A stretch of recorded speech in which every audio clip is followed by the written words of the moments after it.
Hi, this is Stacy with Gooseberry Bridge Farm, and I am just going to keep updating you about my garden. So let's see.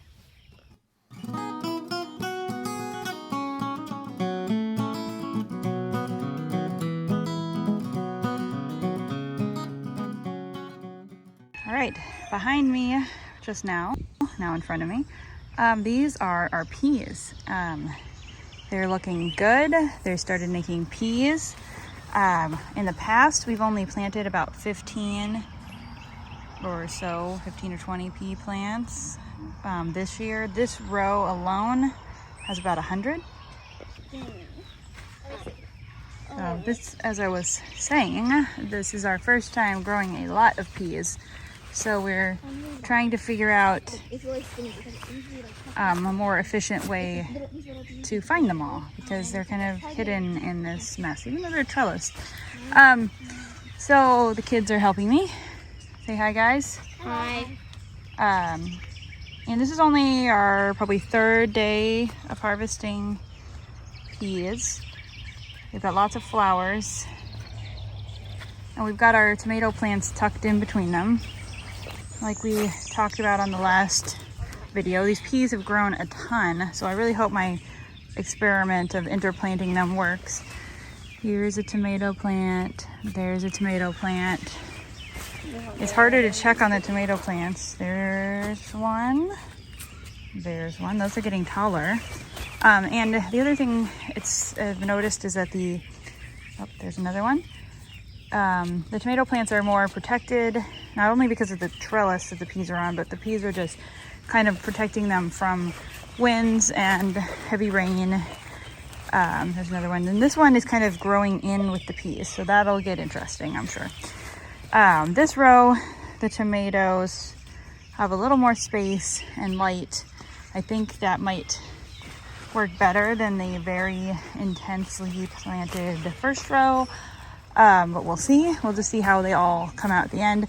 And the onion tomatoes actually look awesome. Look how big these are. They're almost up to the trellis, some of them. The last row back here just has dill and basil and tomatoes. They look the smallest, but they looked the smallest to begin with. Those actually look really good compared to what they look like when I put them in the ground. So we'll see. We planted a lot of extra plants this year, so we should have plenty of wiggle room for having a few not do as well as they may have if they weren't shaded by peas. One. You can eat one if you want. Okay, let's see what we got. Not bad for the second day. We are going to try to freeze dry some of these, and we also got some garlic scapes. Probably the last of them. We've been picking those for a while from our garlic over here. These are our garden potato beds. We've also got a potato bed behind the garden. There's onions here as well. I've been weeding the edges of this, not very effectively, but I'm actually really happy with how few weeds are here. It's probably because I've had weed fabric over this for the last few years. There's weeds around the edges where there were issues with weeds last year, but I've been pulling those up. Obviously you can't tell. I will pull them up again. Anyway, these are sweet onions. These are purple fingerling potatoes, and those are the Kennebec potatoes. This is two big rows. And I'm trying to figure out what we're going to do with this area after the potatoes come up, because I really want to put something else in here. So this last year was our squash bed, and this year our squash is over there.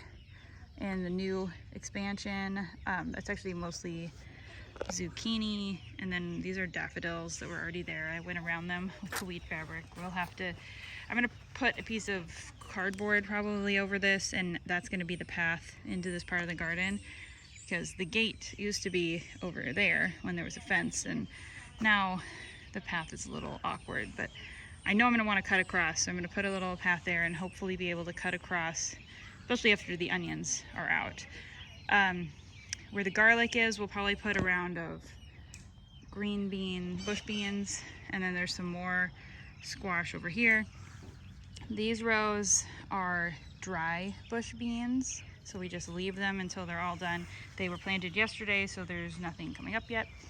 These two very long rows, they're probably about 30 feet, are bush beans that we pick for green beans, and they are coming up. You can see all of these little baby bean plants, so that will look very dramatic here in a couple days. Then we've got our garbage pile here in the middle where we were planting and killing weeds. I've got some more space right here under this trap that I'm not sure why it's there. We planted peppers, more peppers, and then this is basil. We've got a mole in here that's making me very, very angry. See where it's all lumpy. Some of these plants were pushed up out of the ground this morning. I'm gonna put more basil here. I'm a little nervous about that because it's gonna make it very difficult to walk between here and here once it's grown up. But once it's grown up, the onions will be gone, so we should have room to walk. That's my theory. We're trying to really use our space.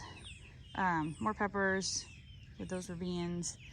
Big walkway over there that we'll probably plant something in the middle of. Over here are raised beds that we talked about last time. We've been really working on weeding. It's getting better. We've got our onions, radishes, carrots, and then we just planted another round of radishes, which is what all these little guys are. And then we're just coming in here and hand pulling all of this grass as much as possible. We have to shake the dirt off and toss them out of here because otherwise they just reroot. So that was a fun lesson. This side, and part of the reason I put all those extra radishes in was to try to shade out some of the weed growth because radishes grow really fast. You can actually see there's one right there that's pretty close to ready. So hopefully they won't totally shade out my carrots because I basically just sprinkled radishes through the whole bed. And this one actually looks really good. I don't remember if I didn't plant radishes in this or maybe they're just haven't been watering it enough. But the carrots in here are doing pretty good. Onions look awesome, and there's some radishes in here. We still need to fill all these beds and plant in them. My goal for all of this planting is to get it done by the end of May, which is still a bit away. It's the 19th. It's my birthday. So here's our kale. This is supposed to be made into kale chips. Molly was going to do that. Our spinach, just our bok choy, pretty much all bolted. The spinach right here is starting to bolt. The cabbage we've been eating the cabbages. There's only a few left. That's all Chinese broccoli over there that it's doing better. It's a little weird. I've never grown it before. More spinach. Let's walk over there. It sends up these little shoots of like miniature broccoli, since that's what my broccoli always does anyway, but I keep missing them and then they're flowering. So I keep picking them off. From what I could tell, you find the ones that are, if there's any out here, like this here seems to be the best stage to pick them at when they're really tight. So we're working on that. Asparagus and strawberries added to our pea and garlic skate balls. An interesting combination. Some of these strawberries, wow, that's a big one. These off our old plants? Yeah, a lot of those. Cool. All right, so our trellises here in the back. We normally grow cucumbers and winter squash on these. I'm kind of easing off on the winter squash this year just because I don't feel like it. We have some zucchino rampicante here, which is a winter squash. It grows into like a giant butternut looking squash, but if you eat it young, it's like zucchini. So that is more what I'm focused on. We also are planting Armenian cucumbers to attempt to get some bigger cucumber-like things. They're actually a muskmelon. So we'll see how the bugs like those. If the cucumber beetles don't prefer them, that might be our new cucumber because we usually have lots of issues with cucumber beetles. There's also butternut squash and Long Island cheese. Pumpkins planted in this tunnel and some extra tomatoes. This guy is kind of sad and needs some water. A spoon tomato, This one's actually a slice herb, even though I really like to stick to cherries in these tunnels. And the rest are, there's cherry tomatoes interplanted with cucumbers. Because our cucumbers never last long and they die. So I don't want to waste space with them. So we will have the tomatoes growing with them. I'll walk through my tunnel. Over here's our other pepper bed. It's doing well. Peppers all the way around the edges, onions and kale, except for this corner I believe is broccoli, but our broccoli plants are regular broccoli, rarely does more than this little thing. So I am just planting it with the kale and we will use it for the leaves. I'm looking to see if there's any more. I don't see any more broccolis on them. I think that's actually a kale plant. Anyway, so peppers, herb garden. This is all with these purple flowers. This is all sage. The yellow in there is some kind of weed.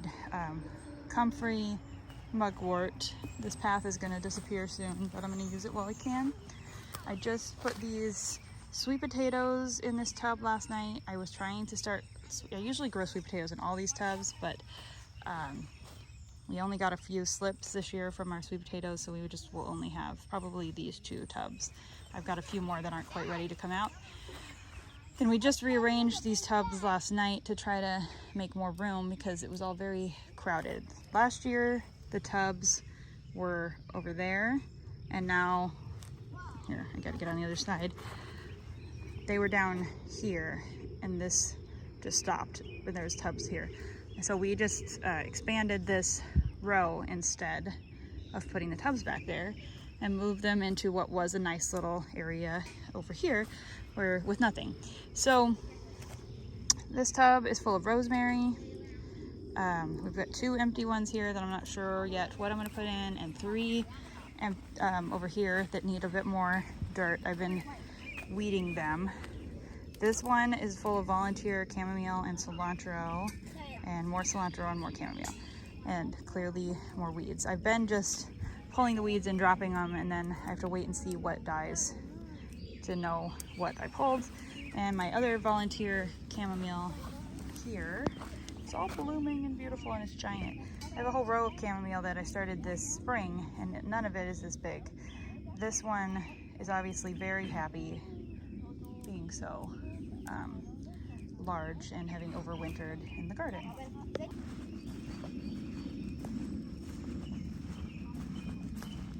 All right, so the last area of the garden we're going to talk about is this brand new raised bed. We had a rabbit hutch here last year, and I talked about how we were going to potentially plant something here. Since our raised bed project kind of changed when the milkweed came up in the driveway and we only could fit 2 beds in there, we put this one in here. It fits kind of perfectly in this space. We do need to get probably some more weed fabric in there or something, because there's already Bermuda grass coming up through the fabric over here. It does that, and part of why I haven't used this area for plants in a couple years is because it was solid Bermuda. So we are working on that. This area also gets a lot of shade in the morning, but it pretty much gets full sun in the afternoon, so I think most things will do well there. This is a peach tree that is growing out of our fence. We are just letting it do its thing. It's a little leaning, and I think eventually this bed will probably be shaded by the peach tree, but I'm not willing to get rid of the peach tree. So here we are. Our asparagus bed, which I showed last time, has been doing really well for us. It's very weedy right now. I chopped all that down and had to chop it all down again. Some of our asparagus obviously got away from us, which is why there's so many tall ones already. We could have probably picked a little longer, and we are still picking some of the small ones when they get to about the height of the weeds. And the rest of this is our strawberries. The weeds this year and the strawberries have been really challenging, probably because the first time we planted strawberries into the weed fabric, we also had mulch. And this year we tried to just replace our dead strawberries with new ones. And the new ones are doing well. All these plants that are that are getting pretty big and have covered in berries are new strawberries. But then this is a sycamore tree that we cut down every single year, and it's very persistent in that hole. But we've also got some dead strawberries, like this one that my children probably pulled up and then just shoved back in the hole. You can see all the roots. They're not the best strawberry planters, but considering that I had them plant all of these, they're doing pretty well. And the weed pressure, because I think if we had done this right, we would have pulled everything out, not left the 25% or so, which is probably 100 plants of our old plants in here. We left them and tried to just plant around them, and that's causing all these issues with the weeds. We've weeded this and weeded this and weeded this, and now the weeds are getting bigger and bigger, and it's actually pulling up some of the strawberry plants when we try to weed it. Next year, I think it'll be better. All this grassy weeds will all die back. We'll take it all out. If the strawberries, there's another one dug up. If the strawberries survive the summer, they'll come back next year bigger, faster, before the weeds, and they'll shade the weeds out. That's what usually happens. So we're gonna see what happens. If we have to buy new strawberries and replace all this again, we will, but it should work well enough anyway. Our long-term goal with the strawberries would be to make a new strawberry patch and rotate every use this one for 4 years, then start a whole new one and use that for 4 years, and then maybe move back to this one and have something else here in between. But that's, we haven't been able to figure out where to put one. We talked about putting a strawberry patch behind our house. It's pretty shady, but not like too shady. But now we have rabbits, sheep, and chickens back there, so that might not work. We also have this area back here. There's a cliff and a tree line there, and there's a grassy area in between. But because of the cliff that's on the other side that you can't see, the area gets really, really dry in the summer, and it's really hard to keep it wet. We've been growing elderberries over here. We're attempting to. That's what this is, and this, but they die back a lot each year. There's 3, and then there's one right here. That one actually has buds on it, but it's so small this year, probably because of the drought last year and then the weird winter. So I don't really want to put strawberries over there. And then we have another possible location out here where our other potatoes and onions are. But this area also gets a lot of shade from these walnut trees. We tried potatoes here a couple years ago, and we actually thought they did poorly because of the shade from the trees. But this year they're doing much better, so I'm not sure if that's what caused the problem, and we'll have to see how many potatoes we actually get from this. We also have this area back here where our tent was, so we need to clean up all that junk, and then there's a compost pile there. I don't really want to not have a compost pile, but we could probably fit a few hundred strawberries in that area if we set it up. It does have big walnut trees over it, and if you're not familiar with black walnuts, they poison everything. So there's only certain things that can grow under walnut trees. Their roots, bark, leaves, and the walnuts have a substance in it that I of course can't remember the name of, but it causes lots of other plants to not grow under the walnut trees. We'll see. These are all far enough out. These plants get sun by about noon when it's sunny. And I don't know, there's lots of things that can grow under the walnuts, but not everything. So here's Maple. She's been escaping, and her friend Lost, he's a ram. We decided we did not want piglets. We did not want lambs later than mid-October, so we separated him from our ewes, and we'll put them back together in October if they're not pregnant now. They usually would breed in the fall for spring, so it's, who knows, but we could have fall lambs, you never know. This pasture was completely bare, and it's not in super great shape right now, but it's very weedy. But goats like that, we'll be putting our sheep back in here, our goats, our male goats back in here soon, probably. All of that yellow out there is buttercups. It's toxic to the goats and sheep, so they don't eat it. It's kind of sad. There was a really big sunflower right here. I guess he ate it. Thanks a lot, Lost. All that red in there is amaranth, so he'll eventually eat that. I'm also seeing a lot of squash and pumpkin plants from where we fed pumpkins to the pigs. You see them?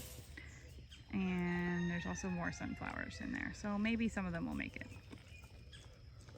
I mean, who am I kidding? There's none of them are gonna make it if we put the boy goats in here. And Nora is in here, and Nora with her piglets. It's pretty muddy in there. They will be moved out of there in the next few days. Oh, Nora's got blood on her ear. I guess I better check into that. Nora looks like she scratched her ear. I guess she's just practicing for moving back in with all the boys here in a couple weeks. Let's see. Yeah, the mud is awful in here. There's one of her babies. I forgot to show you guys one thing. Actually, we'll walk the whole length of it, but down here by the end zucchini, we have our okra in right here. There are about 40 okra plants here. I'm hoping to really get enough to preserve and freeze dry this year.